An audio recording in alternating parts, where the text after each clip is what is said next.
Career कट्टा, युवकांच्या सर्वांगीण विकासासाठी. नमस्कार. 365 दिवसांच्या आपल्या शिवसंकल्प व्याख्यानमालेच्या आजच्या भागामध्ये आपल्या सगळ्यांचं मनपूर्वक स्वागत. मानसिक आरोग्य आणि व्यक्तिमत्व विकास या सदराखाली आपण आतापर्यंत वेगवेगळे जे सत्र घेतलेले आहेत त्यातला पुढचा भाग आपण आज या ठिकाणी बघणार आहोत, ज्यामध्ये आपण या ठिकाणी मानसिक आरोग्याच्या काळजी घेण्याच्या ज्या वेगळ्या वेगळ्या पद्धती आहेत त्या पद्धती आणि आरोग्य नेमकं डिस्टर्ब होण्याचं जे काही कारण असेल त्या गोष्टी आपल्याला या ठिकाणी बघायचे. त्यामुळे हे आजचं 108 नंबरचं सत्र नातेसंबंध आरोग्य आणि लैंगिक शिक्षण मधलं मानसिक आरोग्य आणि नैराश्य, म्हणजे आपलं मन सुद्धा आजारी पडतं ही गोष्ट पहिल्यांदा आपण ऍक्सेप्ट करून त्याच्या दृष्टिकोनातून आपण या ठिकाणी जी काही कृती करायला पाहिजे त्या कृतीविषयी आपण आज सविस्तर चर्चा करणार आहोत.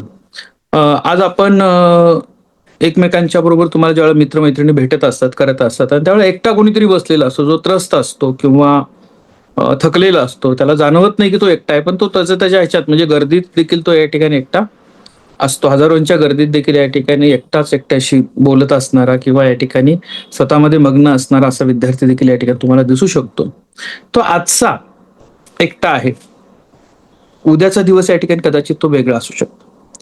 पण कधी जर तुम्ही त्याला व्यवस्थित मदत केली, व्यवस्थित जर ट्रीट केलं, तुम्हाला जर समजता आलं तर. दुर्दैवाने काय झालेलं आहे की आज तुम्ही एकमेकांना भेटतो आपण आणि भेटल्यानंतर या ठिकाणी समोर सगळे बसलेलं असतो, पण लक्ष प्रत्येकाचं स्वतःच्या मोबाईलमध्ये असतं. म्हणजे समोरच्याचं काहीतरी बिनसलेलं आहे, समोरच्याचं काहीतरी बिघडलेलं आहे, तो थोडासा डिस्टर्ब आहे. हे जे तुम्ही बसून ऑब्झर्व करून तुमच्या लक्षात यायला पाहिजे किंबहुना येण्याची शक्यता असते, ती शक्यता थोडीशी या ठिकाणी नाकारलेली आपल्याला आहे किंवा आपण नाकारत आहोत हे लक्षात घ्या. म्हणजे मग कुणाला तरी एकटेपणा वाटायला लागतो, कुणाला तरी वाटते की मला सगळेजणच या ठिकाणी निग्लेक्ट करायला लागले, दुर्लक्षित करायला लागलेत, मी कुणासाठीच महत्वाचा नाहीये, माझं इथलं महत्व संपून गेलेलं आहे, ही जी काही भावना तयार व्हायला लागते सगळे त्याच्या बाबतीत. तर हा प्रश्न किती वेळेला आपल्याला पडतो की बाबा मला असं वाटतं की माझं इथं काहीच महत्व नाही, मला कोणीच इम्पॉर्टंट देत नाही या लक्षात, किंवा मी तर असलो काय नसलो काय काहीच फरक पडत नाही. अशी भावना किती वेळा आपल्या डोक्यात येऊन गेली त्याचा विचार करा. किंवा पाठीमागच्या काही दिवसांमध्ये तुमची झोप किती वेळा डिस्टर्ब झाली या लक्षात. म्हणजे कितीतरी वेळेला या ठिकाणी आपल्याला असं वाटतं मित्रांनो, अरे काय सारखं माझ्याच बाबतीमध्ये होतं, हे सगळं एकदा संपवून टाकू आपण सगळं त्याच्यावर या लक्षात. असे जे काय डोक्यामध्ये विचार येत असतात, हे विचार ही एक डोक्याची घंटा किंवा एक अलार्म असतो लक्षात. आणि सगळ्यात महत्वाचं आहे लक्षात त्याच्याबद्दल की आपण या पद्धतीचे जे प्रश्न आहेत हे लक्षात त्याच्याबद्दल ते प्रश्न काय आहे ते पहिल्यांदा समजून घ्या. म्हणजे ताप आला तर आपल्याला कळतो, सर्दी खोकला कळतो आपल्याला, हे लक्षात घ्या. का तर ती लक्षणं समोरच्यालाही जाणवतात, आपल्याला कळतात लक्षात घ्या. पण मनाचं आरोग्य बिघडलेलं आहे हे समजायलाच बऱ्याच वेळा वेळ लागतो आणि समजल्यानंतर ते ऍक्सेप्ट करायला त्याच्यापेक्षा जास्त वेळ लागतो. साधारणतः 14% पेक्षा जास्त भारतातले अडल्ट जे आहेत ते या ठिकाणी मानसिक आजार जो आहे तो या ठिकाणी सहन करतायत आणि त्या दर 8 पैकी 1 तरुण जो आहे तो डिप्रेशन अनुभवतोय, हे लक्षात घ्या. जिथं संघर्षाची, लढाईची, सातत्यानं या ठिकाणी 2 हात जीवनाबरोबर करून उभं राहण्याची परंपरा असणाऱ्या समृद्ध भारतामध्ये डिप्रेशन नावाचा प्रकार 8 पैकी 1 तरुणांमध्ये येतो. हे एक फार मोठी धोक्याची घंटा आपल्यासाठी आहे लक्षात त्याच्यावरती. 76% मानसिक आजार जे आहेत ते या ठिकाणी 14 ते 24 या वयोगटामध्ये सुरू होत आहेत आणि 92% लोक कधीच डॉक्टरकडे जात नाही, हे पहिल्यांदा लक्षात घ्या त्याच्या बाबतीतनं. आणि ही फॅक्ट ज्या वेळेला आपण या ठिकाणी बघतो, म्हणजे कमीत कमी आपल्या वर्गामध्ये तुम्हाला आजूबाजूला भेटणारे जे काही मित्रमैत्रिणी तुमच्या आहेत त्याच्यामध्ये 2-4 मित्रमैत्रिणींच्या मध्ये अशा पद्धतीचा मानसिक त्रास त्यांना असू शकतो जो समजायला आपल्याला वेळ लागतो.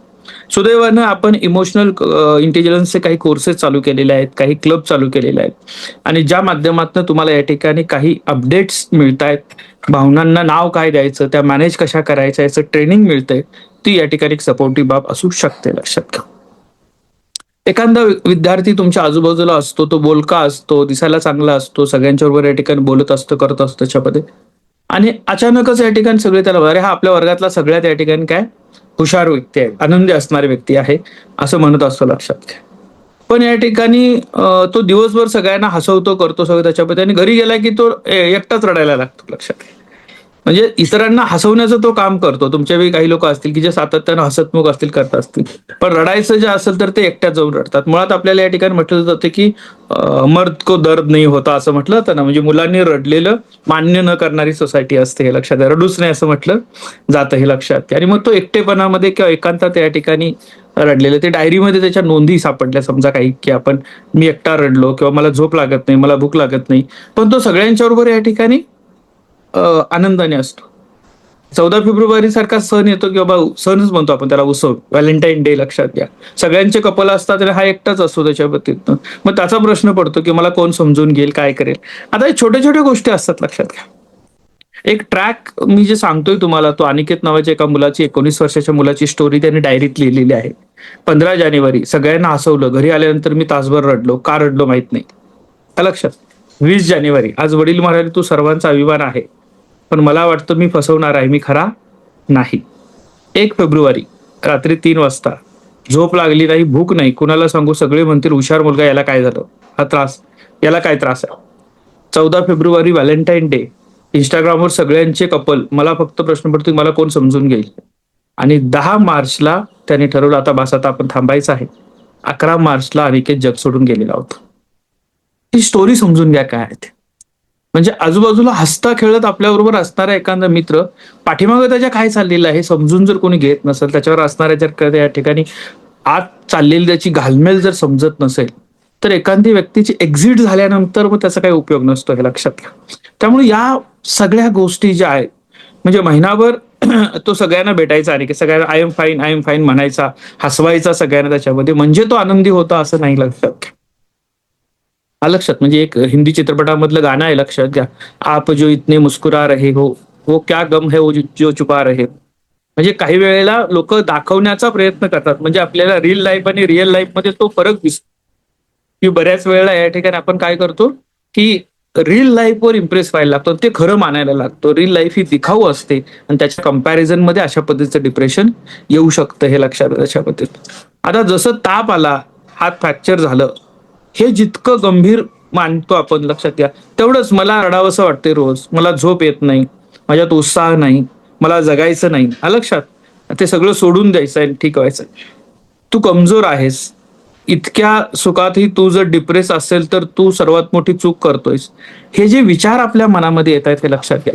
हे विचार आपल्याला या ठिकाणी थोडेसे काळजी करण्यासारखे, एक रेड अलार्म आहे, लक्षात घ्या. मेंदू हा देखील एक शरीराचा भाग आहे.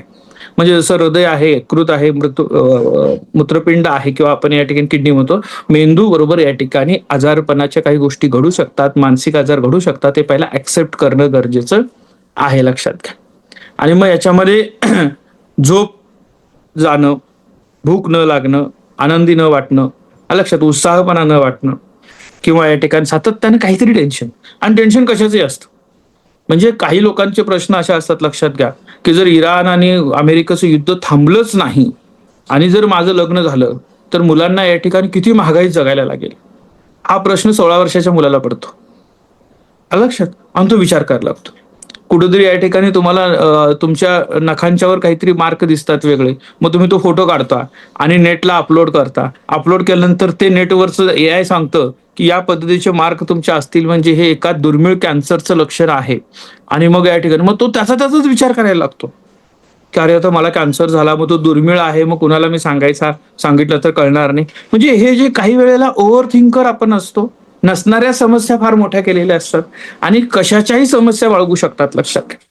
म्हणजे डिप्रेशन येण्यासाठी काय कारण असतं, एखाद्या मैत्रिणीला माझ्या मैत्रिणीचा ड्रेस सारखाच माझ्यापेक्षा चांगला कसा, तिला सारखं का कौतुक केलं जातं, माझं कधीच का कौतुक करत नाही, हे देखील डिप्रेशनचं कारण असू शकतं. मग या पद्धतीचे जे काही या ठिकाणी स्वतःहून टेन्शन जे काही विचारांचं घेतलं असं, फारच काळजी, म्हणजे जगाचा सगळा भार माझ्याच डोक्यावर पडलेला आहे, अशा पद्धतीची काळजी घेऊन आपण या ठिकाणी वावरत असतो. अशा आजूबाजूला आपल्या काही लोक असतात, हे लक्षात घ्या. आणि मग त्याचे अनेक फेस आहेत डिप्रेशनचे, लक्षात घ्या. बाहेरून असरा पण आतून दुःखी असणारा व्यक्ती, सतत मी ठीक आहे असं म्हणणारा व्यक्ती, लक्षात, आत्महत्याचा सर्वात जास्त धोका या लोकांना असतो. सारखंच मी ठीक आहे, मी ठीक आहे, लक्षात, त्याच्यामध्ये आतून दुःखी असतो पण बाहेरून सारखा सुखी दाखवत असतो, हे लक्षात घ्या. म्हणजे सुशांत सिंग राजपूत सारखी केस जर आपण ज्या वेळेला बघतो किती प्रेशर त्याचं होतं हे लक्षात घ्या. किंवा या ठिकाणी आपण भैयूजी महाराजांसारखी व्यक्ती जी अध्यात्माचं गुरु म्हणून या ठिकाणी प्रसिद्ध होती, ती व्यक्ती प्रचंड प्रेशर खाली येऊन या ठिकाणी स्वतःच्या रिव्हॉल्वरविरुद्ध गोळी घालून आत्महत्या करून घेते. हे जे प्रसंग तुम्ही बघताय लक्षात, एवढी बॅलन्स असणारी व्यक्ती देखील, इतरांना मार्गदर्शन करणारी व्यक्ती देखील मानसिक दृष्ट्या थोडी आजारी आणि वीक असू शकते, हे पहिल्यांदा लक्षात घ्या. ही टोकाची उदाहरण मी काय सांगतोय, सुशांत सिंग राजपूतकडे लक्झरीजची काय कमी होती का? लाईफस्टाईलमध्ये काय कमतरता होती का?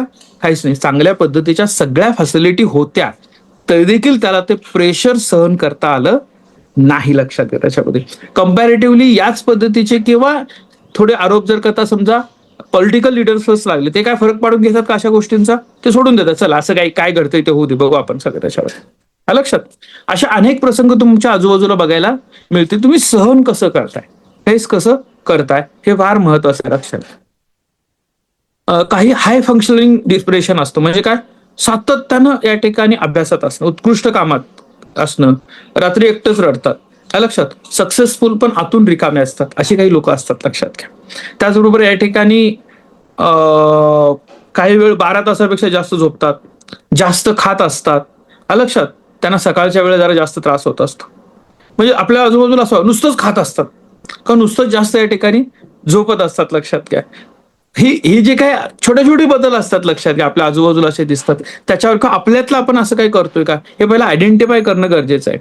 मग काही ठिकाणी सिजनल सॅडनेस असतो काही लोकांना, म्हणजे काही लोकांना हिवाळा आला की असं सॅड वाटायला लागतं, पावसाळा आला की ती दुःखी होतात, उन्हाळा आला की काही, म्हणजे सिजनल.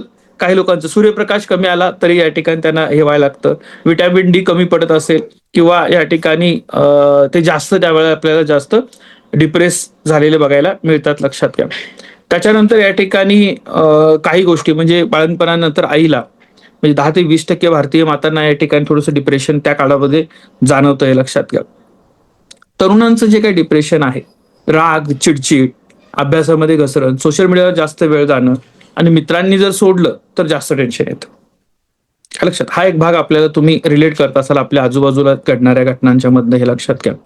आणि काही लोकांचं काय असतं की फारच मोठा विचार, तुम्ही माझ्या जगण्याचं कारण काय असेल, मी का जन्माला आलो असेल, म्हणजे मी काय करायचं आहे आयुष्यामध्ये येऊन, काय आयुष्याला अर्थ आहे का, मी का जगतोय, असे जे काही मोठे प्रश्न पडायला लागतात आणि त्याची उत्तरं शोधण्यामध्ये ते स्वतः डिस्टर्ब होऊन जातात, हे लक्षात. त्याच्या पद्धतीनं काही या ठिकाणी जास्त हुशार विद्यार्थी असतात, ते हुशार असणारे विद्यार्थी पण अतिविचाराच्या या ठिकाणी टेन्शनमध्ये असू शकतात. लक्षात घ्या. मग स्वतःमध्ये आपण या ठिकाणी कसं ओळखायचं, मी तुम्हाला या ठिकाणी एक 5 टास्क सांगतोय त्याच्या पद्धतीनं. 5 ते 9 टास्क आहेत आणि ते तुम्हाला या ठिकाणी 1, 2, 3, 4 गुण या ठिकाणी द्यायचे आणि कुणाला दाखवायचं नाही, आपल्याकडे ठेवायचं. लक्षात घ्या. काय टास्क म्हणजे पहिल्यांदा मला डिप्रेस किंवा या ठिकाणी निराश वाटतं का, हे गोष्ट आहे.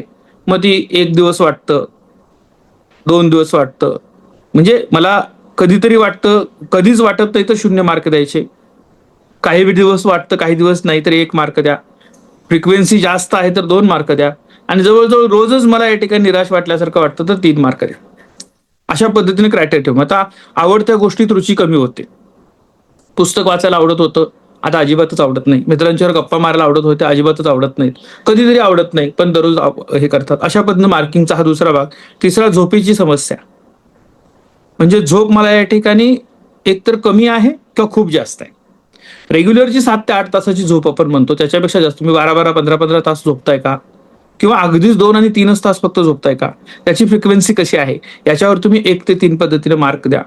तुम्हाला थकवा येतोय का, एनर्जी कमी असल्यासारखं फील होतंय का तुम्हाला, त्याचं प्रमाण किती आहे त्याचा विचार करा. भूक तुम्हाला कमी लागते किंवा जास्त लागते, असा काही बदल झालेला आहे का, त्याची परत तशीच दररोज होतं का, कधीच होत नाही किंवा या ठिकाणी वारंवार होतं. या पद्धतीनं मार्किंग आपल्याला मला सांगितलं त्या पद्धतीनं. स्वतःबद्दल सातत्यानं वाईट विचार येतात का, म्हणजे मी अपयशी आहे, मी फेल झालेला आहे, मी दुर्दैवी आहे, मला माझ्या गत आयुष्याची खंत वाटते सातत्यानं, असं वाटतं का, त्याच्याबद्दलचं मार्किंग करा. तुम्हाला एकाग्रतेनं काही गोष्टीमध्ये लक्ष देणं पॉसिबल होत नाही असं काय झालंय का, हे बऱ्याच लोकांना असणार आहे. लक्षात आहे, कारण ते रील्स आणि या सगळ्यामुळे आपल्याला थोडासा प्रॉब्लेम होत असतो. मला एका विद्यार्थिनीने सांगितलं की सर या विषयावर बोला, आजच्या विषयामध्ये मला ते मुद्दाम बोलायचं आहे की मी बोलतोय, मला कुणीतरी जाता जाता काम सांगतोय आणि मी ते विसरून जातो.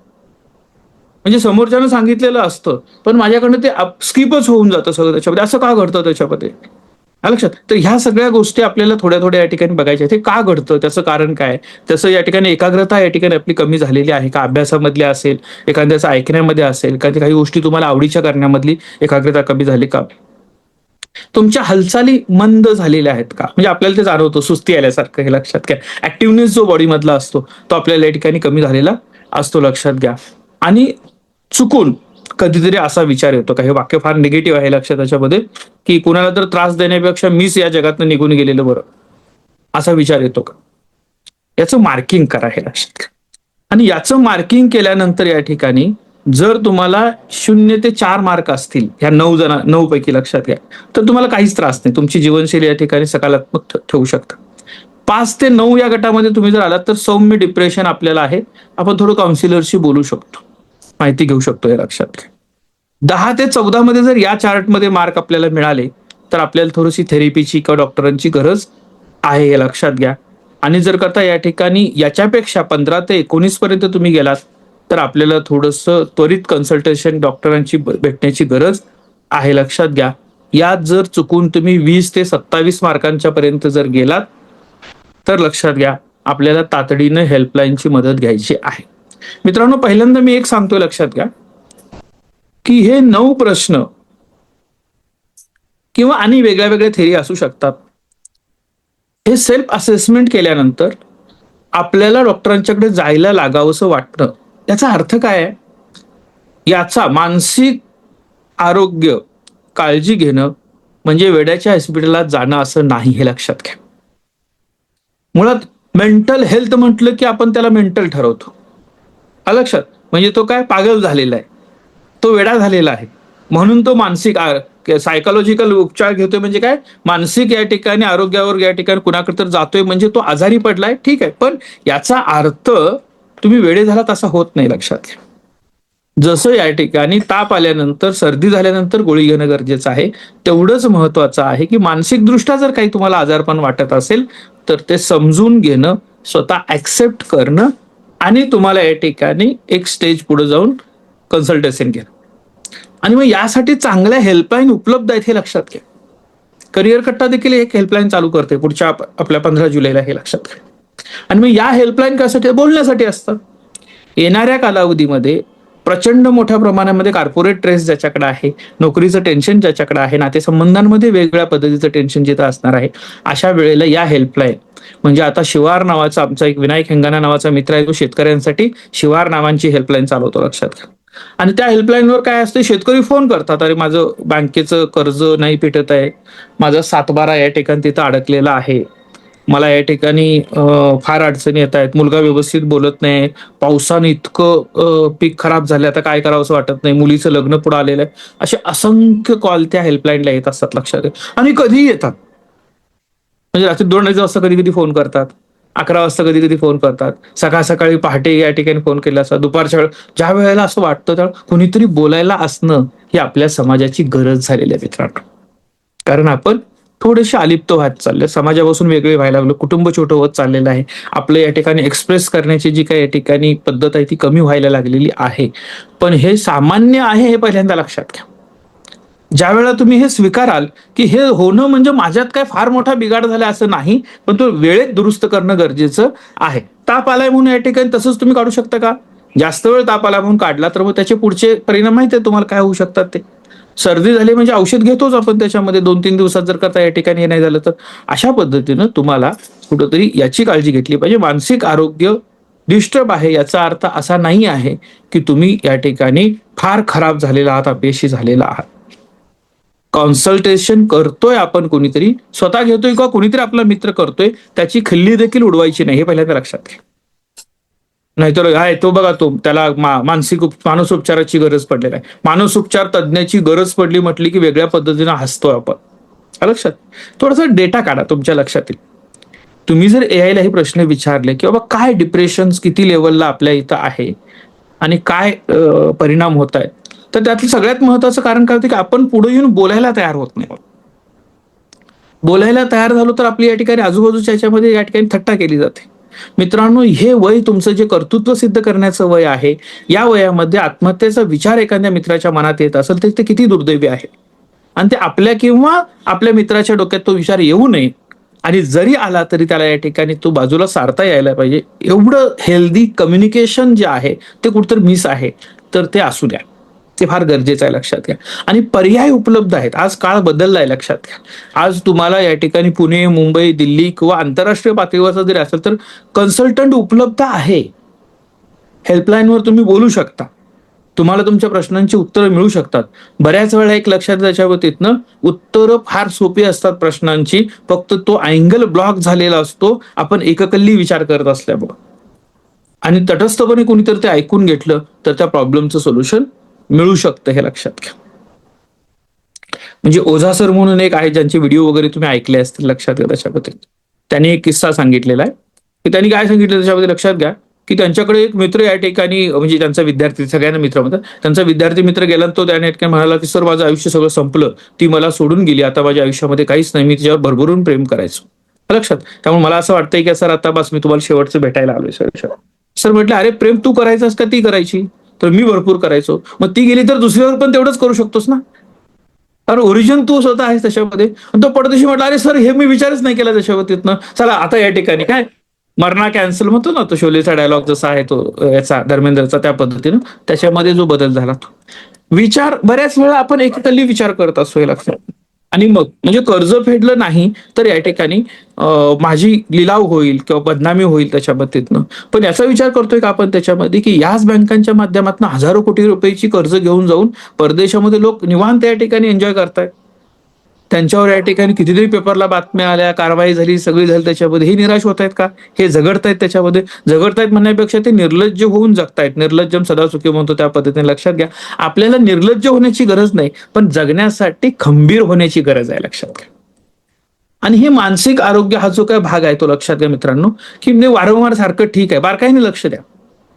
काही मुलं म्हणत असं मी खुश आहे, पण ते डोळ्यात तसं दिसतं का? हे तुमचं बघणं मिस झालेलं आहे.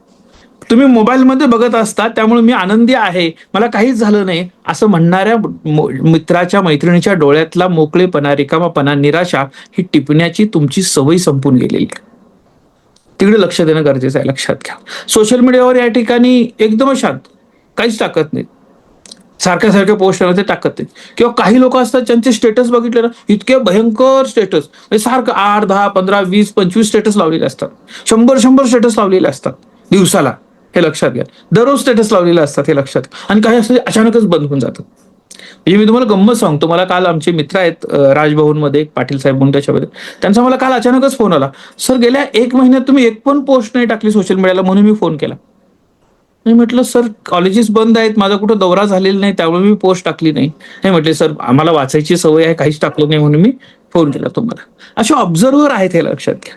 कोल्हापूरमध्ये MSW झालेल्या काही मुलांचा ग्रुप आहे मोठा, लक्षात घ्या. तो काय करतो, त्यांनी काही मुलांना सांगितलं, MSW करणाऱ्या मुलांचा टीम एकत्र काय, त्या सांगितलं की तुम्ही रॅन्डमली सोशल मीडियाच्या प्रोफाईल या ठिकाणी स्क्रोल करत चाला. त्या प्रोफाईल देखील सांगून जातात की तुम्ही डिप्रेशन मध्ये चाललेला आहात का, हे लक्षात घ्या. इकडे आपण लक्ष देऊ शकतो का, त्याचाही आपण विचार करणं गरजेचं आहे, लक्षात घ्या. झोपेचा पॅटर्न बदललाय का, त्याचा विचार करा. पूर्वी आवडणारे, आपलेसे वाटणारे आता नको वाटायला लागलेत का, त्याचा विचार करा. क्रिकेट आवडत होतं, म्युझिक आवडत होतं, फ्रेंड्स आवडत होते, ते काहीच आवडत नाही, असं काय झालंय का त्याच्यामध्ये? आणि असं असेल तर थोडीशी काळजी घ्या. बऱ्याच वेळा असं वाटतं अरे मी नसलो तर काय फरक पडतो, तुमचं सगळं होणारच आहे की. लक्षात, हा विचार म्हणजे स्वतःविषयीच्या या ठिकाणी एक कमी भावना किंवा स्वतःविषयी या ठिकाणी ज्याला खंत वाटणं जे म्हणतो आपण, त्याच्यामध्ये हे वारंवार जर येत असेल तर अडचणी वाटत असते. तुम्हाला आवडीची असणारी पुस्तकं वाटून टाकणे, काही लोकांना कपडे वाटतात, आणि ह्याच्या अगोदर पुस्तक कुणालाच न देणारी व्यक्ती एकदमच घेऊन जा सगळी पुस्तकं माझी त्याच्याबद्दल, किंवा आवडीचं टी-शर्ट, गाडी कुणाला न देणार लगेच गाडी द्यायला लागतो त्याच्यामध्ये. हे छोटे बदल असतात जे जर तुम्हाला ऑब्झर्व्ह करता आले की बाबा हे का बदल करतो याच्यामध्ये, याच्यात काही डिस्टर्ब झाले का. सगळ्यात महत्वाचं लक्षात घ्या, हेल्पलाईनचा नंबर हा लांब आहे मित्रांनो, जरी सिंगल डायल करण्यासारखं असलं, पण आपल्या मित्राला किंवा मैत्रिणीला हेल्पलाईन पेक्षा आपण जवळचे वाटलं पाहिजे. त्यामुळे छोटासा बदल करा. मानसिक आरोग्याची काळजी घेत असताना थेअरी काय आहे, काय नाही, आत्महत्येचे संकेत काय असतात, ह्या बऱ्याच गोष्टी आहेत ज्याच्यावर मला बोलायचं आहे. मी परत दुसऱ्या सेशनला बोलेल, लक्षात. पण आज छोटासा बदल करा. ज्या वेळेला मित्रमैत्रिणी तुम्ही भेटताय त्यावेळेला छोटी गोष्ट करा की आपला मोबाईल उलटा ठेवता येईल का बघा, आणि बसा गप्पा मारा. किमान अर्धा तास तासभर ज्यावेळेला बस साधा रूल करायचा. मोबाईल सगळ्यांचे उलटे पाहिजे. कुणी सरळ केला तर त्याला फाईन लावायचा. आलं लक्षात? फाईन म्हणजे काय, की आजचा चहा तू देशील किंवा आज सगळ्यांना तू नाश्ता द्यायचा आहे, जे काही तुमचं फाईन असेल ते लक्षात घ्या त्याच्यामध्ये. नाहीतर पाठीत बुक्के घालायचे, असे काही प्रकार तुमचे चालू शकतात. पण तुमच्या मित्रमैत्रिणींच्या मध्ये बसल्यानंतर छोटीशी ट्रिक, की बाबा नाही आपण अर्धा तास बसलोय ना, हा अर्धा तास आपल्या मित्रांचा, या मित्रांच्या तासामध्ये कुणीही कुणालाही मेसेज करायचे नाही, कुठे बाजूला जायचं नाही. फक्त रिंगरवर ठेव, फोन आला तर फोनवर बोल त्याच्यामध्ये, पण स्क्रोल नाही करत बसायचं. हे काय होईल माहितीये, ह्या अर्ध्या तासामध्ये तुम्हाला कुणाचं काय दुखलं, कुणाचं काय खुपलेलं आहे, कुणाला काय नाराज झालेला आहे, कुणाचा अपमान झालेला आहे, कोण या ठिकाणी थोडासा उदास झालेला आहे, हे तुम्हाला समजेल. आणि हे ओळखण्याची गरज आज आहे, हे लक्षात घ्या. त्याच्या पद्धतीनं मानसिक आरोग्य हा एक सर्वसामान्य झालेला भाग आहे. मोठ्या प्रमाणात सगळ्यांनाच त्याची गरज असते, हे पहिल्यांदा लक्षात घ्या. आणि सगळ्यात महत्वाचं हे बोललं पाहिजे, आणि त्याच्यावरही उपचाराची गरज आहे. ते उपचार सहज शक्य आहेत, हे लक्षात घ्या. त्यामुळे त्याच्यावर विचार आपण करणं गरजेचं आहे. आपण इतकं समृद्ध असलं पाहिजे वैचारिक दृष्ट्या, हे लक्षात घ्या. कितीही आलेल्या अडचणीच्या माध्यमातून तुमच्या डोक्यामध्ये कधीही जर आत्महत्येचा विचार आला तर दुसऱ्या सेकंदाला त्या आत्महत्येच्या विचारानं आत्महत्या करायला पाहिजे, हे लक्षात घ्या. म्हणजे काय, तो विचार पडदिशा आपल्या मनातनं निघून जायला पाहिजे. एवढे सकारात्मक वातावरण तुमच्या आजूबाजूला निर्माण तुमच्यामुळे होऊ शकतं, तुमच्यावरती कपॅसिटी आहे, हे लक्षात घ्या. तर आजचा सत्र आपण इथं थांबवतो. याच्यामध्ये आत्महत्या करणारी व्यक्ती अगोदर ओळखता येते, त्याच्याविषयी आपण पुढच्या भागात बोलणार आहोत. काय लक्षण असतात, काय नाही, याच्यावर बोलणार आहोत. काय उपाय केले पाहिजे, त्याच्यावर आपण पुढे बोलणार आहोत. आजचा तुमचा टास्क इतकाच आहे मित्रांनो, की मानसिक आरोग्याच्या दृष्टिकोनातनं युवकांच्या मध्ये समस्या काय आहे, प्रमाण किती आहे, उपचार कोणते उपलब्ध आहेत, आणि कशा पद्धतीनं आपण त्याला हाताळायला पाहिजे, थोडं सर्च करा, याची माहिती घ्या, हे लक्षात घ्या. आज AI वर ह्या सगळ्या गोष्टी उपलब्ध आहेत, आणि मी दररोज तुम्हाला हे सांगतो, हे विचारा AI ला, त्याच्याकडनं माहिती घ्या. मी सांगतो त्याच्यापेक्षा कितीतरी पटीने जास्त माहिती तुम्हाला मिळू शकते, हे लक्षात घ्या. आज उपस्थित तुमच्या सगळ्यांचं मनपूर्वक आभार मानतो, आणि हे सत्र संपलं असं जाहीर करतो. धन्यवाद.